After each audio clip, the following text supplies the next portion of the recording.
Thursday, September 25th. The time is 4:09 p.m. I'd like to call the Oak Harbor Historic Preservation Commission meeting to order, please. Roll call.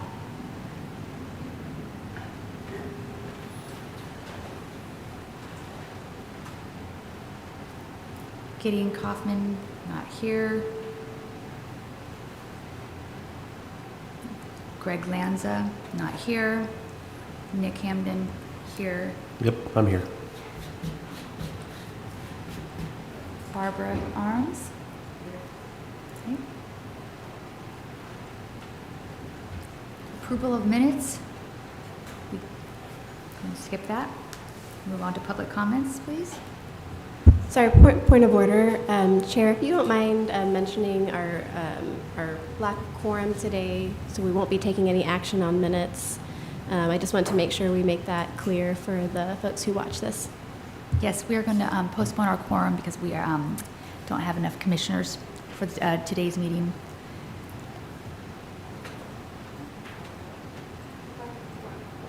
Lack of quorum.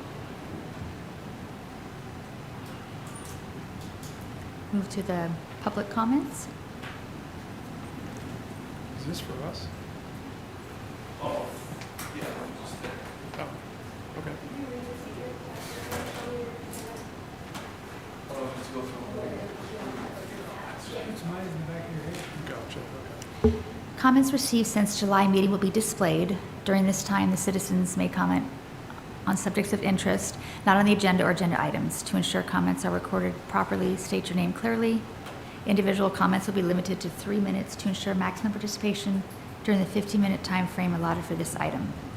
Public comment may also be submitted online, at least 2 business days in advance of an advisory board meeting.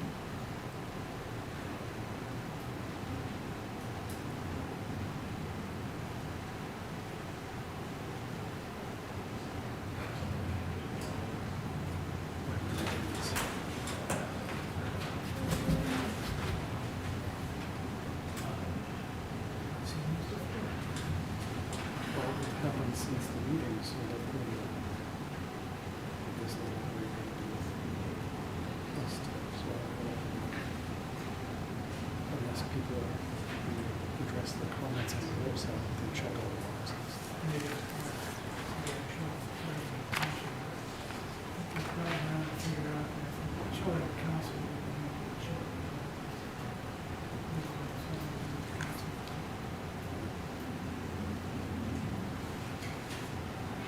Yeah.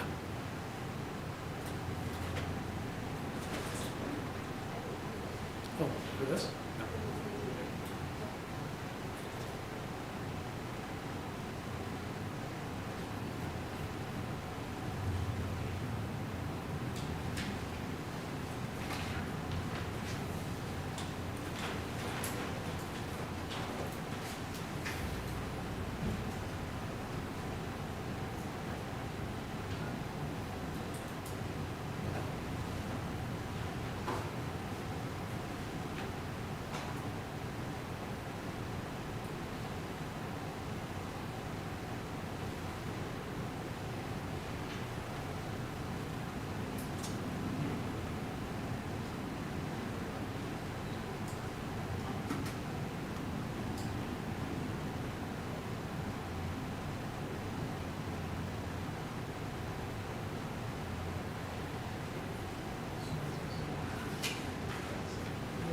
No. I believe it's the same thing. There's Neal Street. And, yeah, it's, I think one of the old times.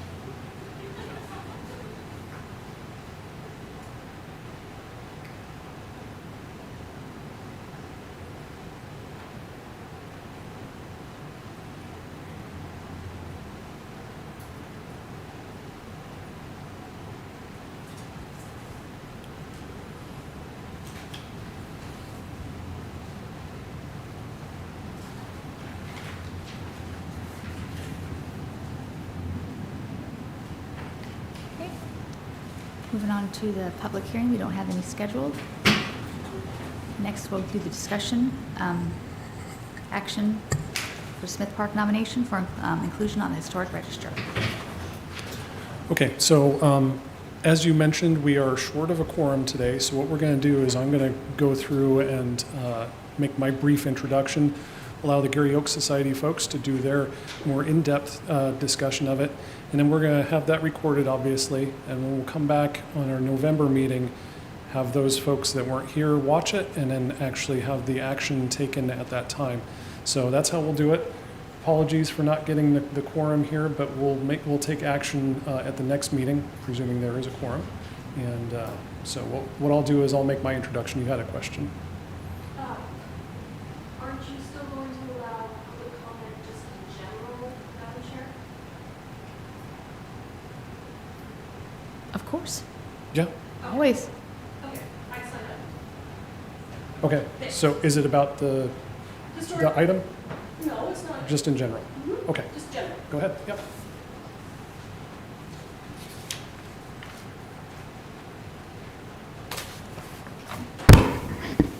Hi, I'm Laura Renninger. I'm the president of the Oak Harbor Gary Oaks Society.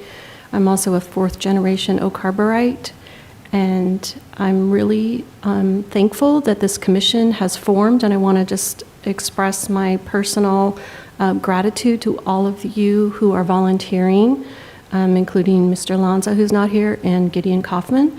I know this takes a great deal of your time and commitment. I just want to say thank you up front for that. Regarding historic preservation and whatnot, I just also wanted to say that my family does have a heritage with the city of Oak Harbor. The only structure in Oak Harbor that's on the National Historic Register is this house, which sits on top of Swantown Hill, and it's the Benjamin Lewis house, which was built circa 1911 and purchased by my aunt and uncle, Don and Sandy Pease, in the early 1970s, and completely restored, and then added to the National Historic Register in 1977. So that's just something that I wanted to share. I also have a list of recommended local history books. Madam Chair had mentioned in the July meeting that I listened to online that it was hard to find things on the internet, but we do have a great local history reference selection in the Snow Isle Oak Harbor Library. And many of these books I personally own, and I brought here this evening to share with you if you want to look through them after the meeting. I would suggest you start with the ones by Dorothy Neal. Dorothy Neal was our local historian extraordinaire. She also worked for the Whitby News Times. She's also a part of the community band. She sat on the city council, and she was just a really remarkable woman. I actually made a collage to honor her.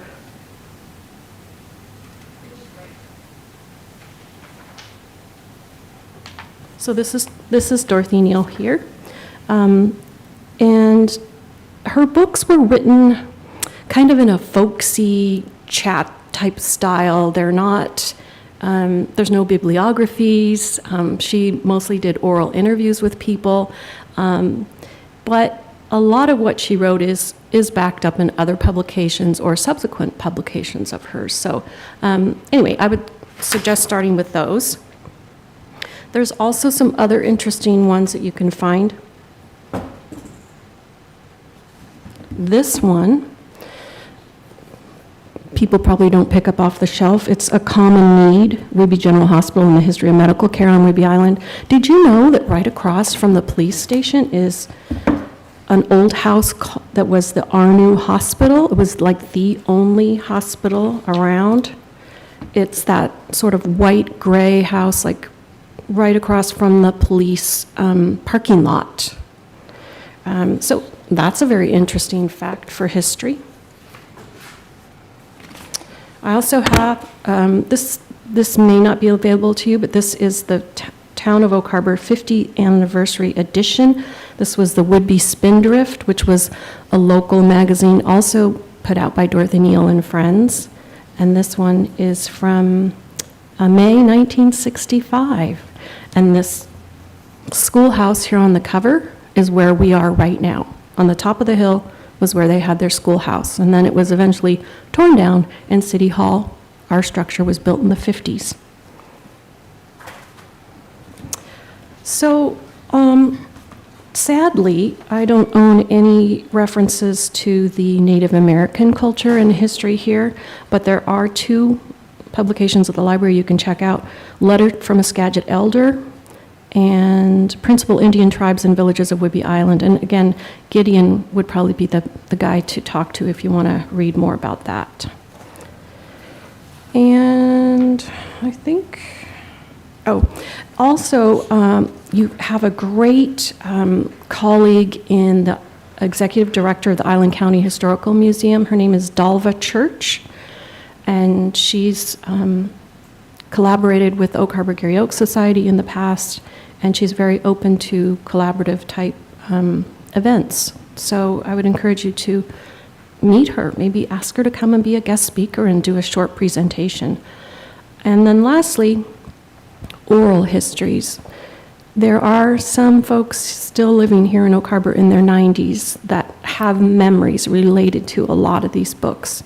And they're getting very old and frail and may not be with us for very much longer. So if you're interested, I can give you those names. There are 2 women that come to mind. They're cousins, descended directly from pioneer stock, and they're just delightful. Their bodies are failing, but their minds are just sharp.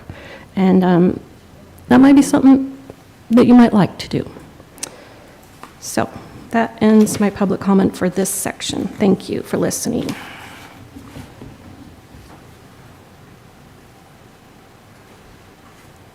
Thank you so much. I apologize for not knowing that was the time that you were supposed to get up there and speak. That was lovely. I've heard of Dorothy Neal, definitely. Seen her books, definitely great. Is there anybody else that would like to make any more comments?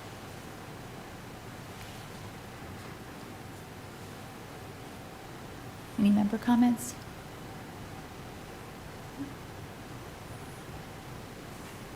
The next scheduled meeting date was updated.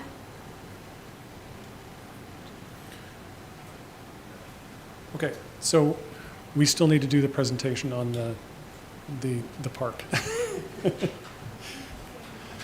Okay, I'm going to, like I said, make a very brief introduction to this and allow Kyle to kind of give his presentation because he's the one who put all the information together, very generously helped us out with that. So essentially what we have is a brief staff report that goes through the criteria that are found in order to make a determination that something be placed on the historic registry. The park itself has been in its location since the 1860s approximately. I don't want to take too much thunder from Kyle, so I'll kind of leave it at that. But as you go through this staff report there, you'll see the questions and the criteria that are set forth in our code and how staff has determined that the Smith Park location meets those criteria. So what I'll have Kyle do is go through his presentation, and then we'll kind of wrap it up with the kind of putting together whether or not we feel it meets the criteria, which we do. And then we'll have a recommendation, and then that's where we'll stop because we can't actually do the actual vote on it because we don't have the quorum. So we'll make the presentation. You'll continue the hearing till the next meeting, which is in November, and then that's when you'll actually have the vote to place it on the registry. So I'll turn it over to Kyle if you want to go ahead and start with your presentation there.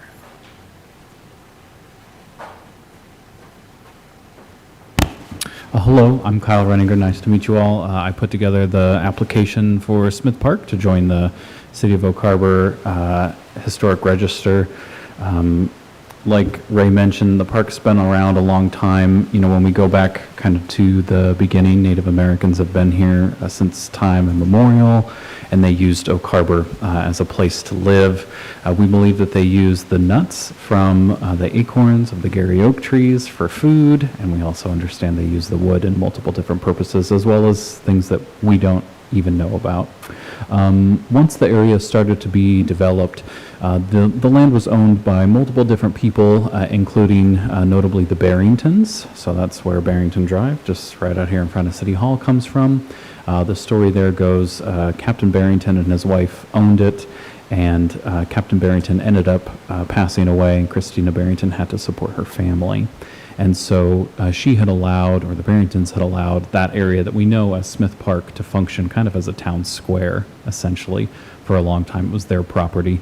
And she eventually sold her land to a man named Mr. Smith. And so Mr. Smith owned that piece of property as well as the land in which City Hall is on now. And so Christina Barrington had platted off the very first plat of Oak Harbor. So she came up with the very first set of streets and set of lots before Oak Harbor was even an incorporated town.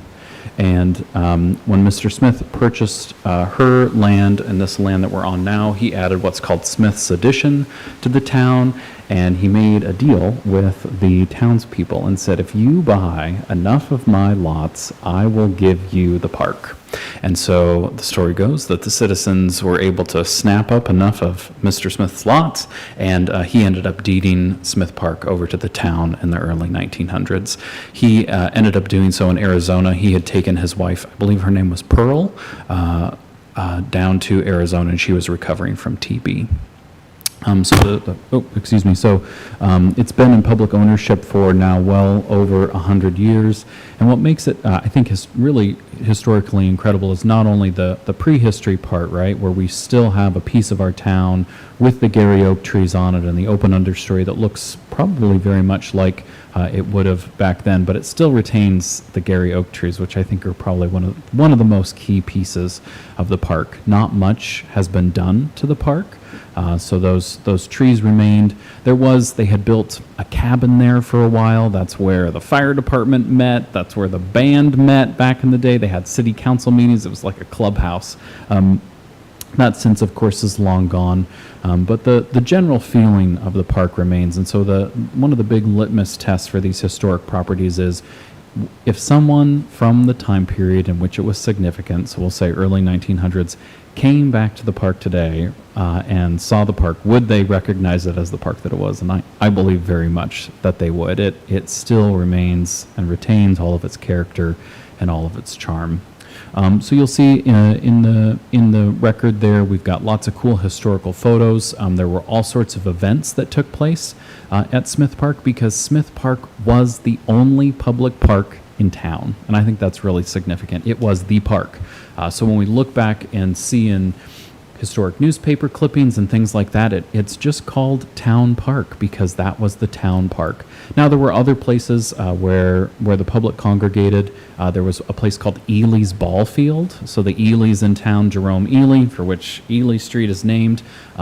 His family owned quite a bit of land, including what is now Windjammer Park and that area down there. So we know that the citizens played at Ely's Ball Field, and we have a historic photo of them playing amongst the big giant Gary oak trees of Oak Harbor that we believe might be Ely's Ball Field. But Town Park was Town Park, and that was really significant. They had livestock shows there. They had preachers come and preach there. They had town picnics there. So it was really a hub of activity that the town was proud of. So today, again, the park retains basically all of the historic Gary oak trees that were there. It retains that kind of open understory of recreational grass. The Gary Oak Society has worked really hard to take good care of the park in collaboration with the Oak Harbor Parks Department. We've worked on some wildflower restoration. So the wildflowers you see in the application, the chocolate lily, the shooting star, the fawn lily, some of the grasses, those are all what would have been essentially a carpet of wildflowers back in the day. Now, balancing the needs of current park people, we keep them kind of in a safe park bed, but you can go in the spring and see some of those original wildflowers that would have been there. Let's see, recently we worked with Parks, I'd say maybe, time flies, maybe 7 or 8 years ago, and there's a new tri-panel interpretive kiosk there that tells more about Smith Park.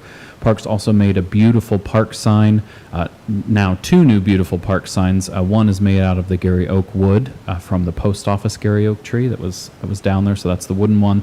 They also recently installed the Smith Park kind of obelisks, I would say, out of granite, matching there together. While they were doing that, they overturned a rock, and so that's now on display kind of in what corner would that be? The southwest corner of the park. And when they turned the rock over, it said Auto Park. So we think that's where they were suggesting cars to park, because the early townspeople had problems where people would literally drive their Model Ts right through the park. So that's an interesting piece of history that you can see there. So overall, park's in great shape. Last year, it was nominated to the Washington State Heritage Register. The council put it, or gave their approval, and that body down at the state put it on there. We wanted to run it through this body as well, but this body was not meeting yet, so it's an exciting opportunity to have it both on the state register and hopefully on the local register. Are there any questions that I can answer for you about the application? Hey there. First off, great presentation. You had no notes in front of you. You just were ready to go. Very impressive there. I had read this a few days ago, so I forgot and was trying to glance. Do we not know the name of Mr. Smith? Was his name lost? No, I'm sorry. I had a little brain thing. I think his name Okay. was Lewis Smith. Yeah, Lewis. His name is Lewis. It would be Smith. interesting if we didn't know his name, but his wife's, I guess, Yes, I blanked on his name, so I just said Mr. Smith because that was easier. That was my main question. Any idea where the Barrington's house was located? Well, Peggy Darce Townsend, who is one of the descendants of the Barringtons, probably would know. She is a local historian and did the Images of America of Oak Harbor, which is included over here on the table that Ray is holding up. So if you were curious, she might know where that might be. Thank you. Of course. Great presentation. Thank you. So yeah, check out Smith Park. Again, the wildflowers are really cool there. We've got some more mature wildflowers now. So the chocolate lilies, the fawn lilies, they're really unique. They're really beautiful. So those are worth it. And then right now we're working with Parks. We're going to have a plaque put in that's already been cast. Councilman Stuckey helped us with that. So we've got a Washington Heritage Register plaque that we're going to put on a rock that's right next to the interpretive sign. So that'll be going in soon. One of the items that I know you all had talked about was signage before, and forgive me, I didn't listen to the whole piece. Island County offers a design. It's an Island County historic site sign. You might have seen those driving out on the highway. We've got some really small ones that point to the Neal Barn and Water Tower, but Coopville has some that direct you to their historic waterfront. They direct you to the Eby's Landing, and while you can't go inside the Neal Water Tower, you can visit Smith Park. And so I know you were talking about signage, and so I'd be happy to work with you all, and that could potentially be a cost share or a project that Gary Oaks Society could work with the city on if you wanted some of those brown and white Island County historic site signs with an arrow to Smith Park. Absolutely. Great. All right, thank you. Thanks, Kyle. Appreciate that. So going back to the staff report, in that first page there, it talks about any building, site, structure, object, or district may be designated for inclusion on the City of Oak Harbor Register of Historic Places if it is significantly associated with the history, architecture, archaeology, engineering, or cultural heritage of the community, if it has integrity, is at least 50 years old, or is of lesser age and has exceptional importance. The location must also fall under at least one category that's listed in the code. So what I did there in the staff report is provide those standards and then kind of a response to each of them. So the first one there, letter A, is associated with events that have made a significant contribution to the broad patterns of national, state, or local history. And I think the information that Kyle provided us and then gave to us today in a presentation, makes it perfectly clear that this was really the center of cultural activity in the city of Oak Harbor and the town of Oak Harbor back in the early 1900s. So I believe that is easily a category that's been met. B, it talks about embodies the distinctive architectural characteristics of a type, style, or period. It doesn't really apply in this case, although there is a gazebo existing there, and the gazebo is kind of characteristic of a period of time that would be historical to the city of Oak Harbor. But again, that one doesn't apply so much, and that's okay because you only have to do one of these. C is an outstanding work of a designer, builder, architect, etc. Again, The main physical attraction there is the oak trees. So Mother Nature did the oak trees, we're going to count that. D, exemplifies or reflects special elements of the city's cultural, special economic, political, aesthetic, engineering, or architectural history. Again, economic history from the cattle shows there, and the recreational opportunities, just kind of the cultural activities that happened at the park count towards that. Is associated with the lives of persons significant in state, national, or local history. I would presume that pretty much everybody who lived here back in 1900 or so visited the park. And so that, I think, again, is something that we can count off on there. Again, we only need to do one of these. So this is just kind of adding on extra credit as you do go through this. F, has yielded or may be likely to yield important archaeological information related to history or prehistory. And we're not suggesting that we go over there and dig things up, but as Kyle mentioned, it was an important part of prehistoric past as well for the locals who lived here and utilized the trees for various purposes, fed off of the plants and animals that lived here. So I think that fits as well.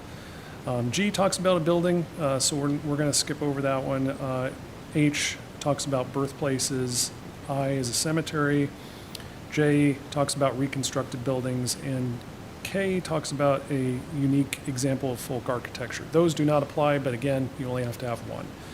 So getting down to the bottom there, our recommended action here is that we have a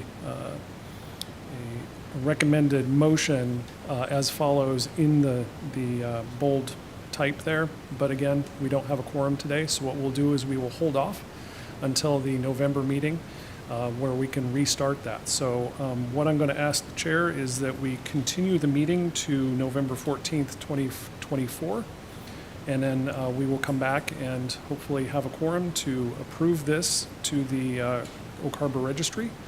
And if you have any questions for me, I'm happy to answer those.